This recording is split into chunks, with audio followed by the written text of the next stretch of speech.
Welcome to Rise Up Voices from the Frontlines, your window into relationship, identity, safety, emotional awareness, regulation and intelligence, unleashed potential, passion and purpose. You've probably heard it. You've probably even said it. My ex was a narcissist. These days, it feels like everybody's got one. It's like Oprah was handing them out. You get a narcissist and you get a narcissist. Now, don't get me wrong. There are people out there who truly fit the criteria for narcissistic personality disorder. But what's happened in our pop culture is that we've turned narcissist into a catch-all insult for anyone who is selfish, immature, or emotionally unavailable. And while it can feel empowering in the moment to slap that label on someone who hurt you, here's the problem. Labels don't heal you. Labels keep you stuck. Accountability is what moves you forward. And accountability, that's where we get real, raw, and uncomfortable. Welcome to episode 1 of our Rise Up Voices from the Frontlines Relationship Reset Room Narcissistic Awareness Series. My name is Krista Fee. I'm a master trauma transformation architect, hypnotherapist, and relationship and communication expert with over 20 years of experience, over 100 certifications, and I've been featured on most major news outlets. I'm a national best-selling author and award-winning keynote speaker.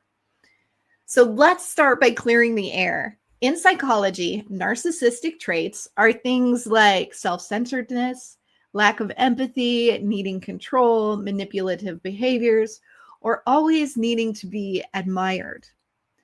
Traits or behaviors, they can show up in anyone at any time, especially when stress or immaturity are at play. Now, narcissistic personality disorder, or NPD, is something different. That's a clinical diagnosis, and it's relatively rare. It requires a consistent, rigid pattern of behaviors and traits across all areas of your life, to the point where it significantly impairs relationships, work, and functioning.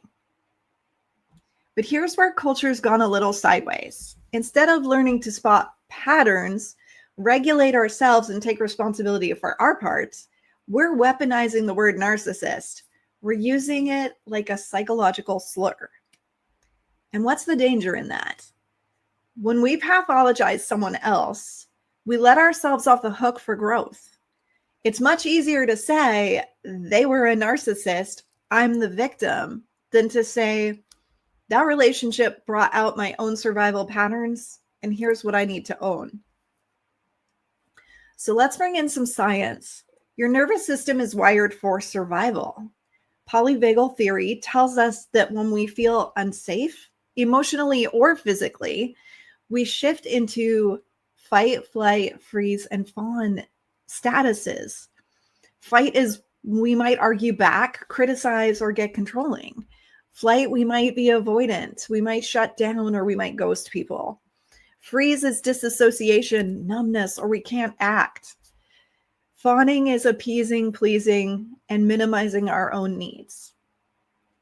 Now, if you are with someone that's high in narcissistic traits, chances are your nervous system gets stuck in one of those loops. Here's the kicker.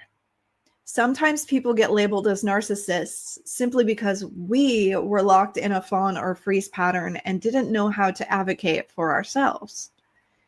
This doesn't excuse abuse, neglect, or harm, but it does mean we have to look at our own state and patterns, not just theirs.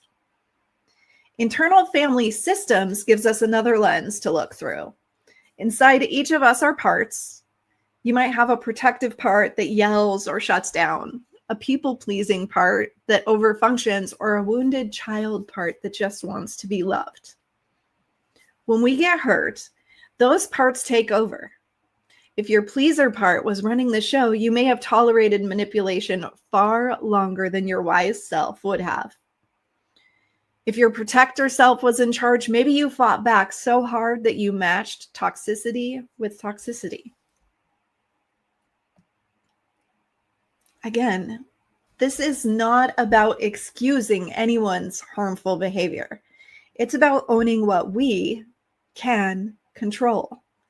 Which parts are driving your relationship? And how do we lead ourselves differently moving forward? Here's where we get raw. We live in a victim mentality culture. People would rather point a finger than look in the mirror. The endless narcissist label is part of that. Because if they were a narcissist, then I don't have to own my own choices. But growth comes from accountability, and accountability isn't the same as blame. Accountability is power. Accountability says, I can't control what they did. I can control how I heal, how I set boundaries, and how I show up next time. One of my favorite acronyms is WIN. What's important now? Every time you catch yourself labeling, stop and ask, what's important now?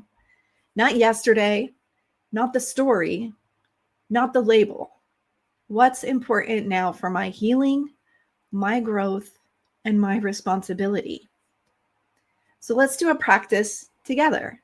Wherever you are, unless you're driving, in which case, please keep your eyes on the road. Place one hand on your chest, one hand on your belly.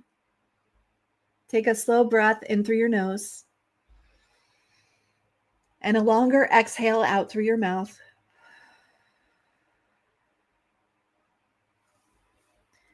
Now gently tap the side of your hand.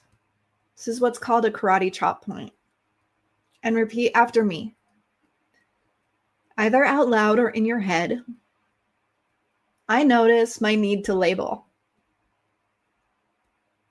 I release the need to pathologize. I choose clarity now. This is a tiny little EFT, emotional freedom technique exercise. And combined with breath, it's simple, effective, and can help with a nervous system reset.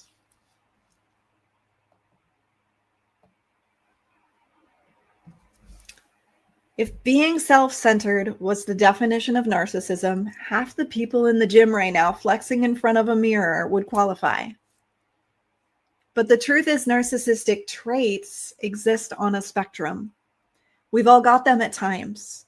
The real question is, are you aware of them? Are you willing to regulate them?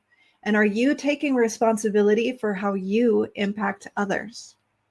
Because if you're still ranting about your ex being a narcissist, but you haven't done the work to heal your own patterns, you're just as stuck as they are. Here's a powerful reframe. Instead of saying, I was trapped by a narcissist, try, I was in a relationship that revealed the parts of me that still need healing. That shift changes everything. It moves you from powerless to powerful. From victim to survivor, and from stuck to moving forward. So here's your seed for today. Labels don't heal you. Accountability does. Before you throw around the word narcissist, like it's confetti, pause and ask yourself, what's important now? Where can I take ownership, shift my patterns, and step into self-leadership? And if you're listening to this and you've truly been in a relationship with someone showing high narcissistic traits, you're not crazy. You're not alone. And your nervous system is telling the truth. You deserve healing, support, and freedom. And we're going to walk through all of this in the episodes to come. But for today, take a breath, notice your patterns, and remember that accountability isn't blame, it's power. So if today's episode stirred things up for you, please know there are resources available. If you're in the United States, if you're in emotional crisis, dial 988 for the Suicide and Crisis Lifeline. If you've experienced abuse, you can reach out to the National Domestic Violence Hotline at 1-800-799-7233. You're not alone, and help is out there. And if you would like support on your ongoing healing journey, click the link below and schedule your absolutely free compass call with me. This is episode 1 of our Narcissism series inside the RISEUP Relationship Reset room. Stay with me. We're just getting started. Become a RISEUP Hero sponsor to provide mental wellness and crisis response resources for those who serve country and community. Join us in the RISEUP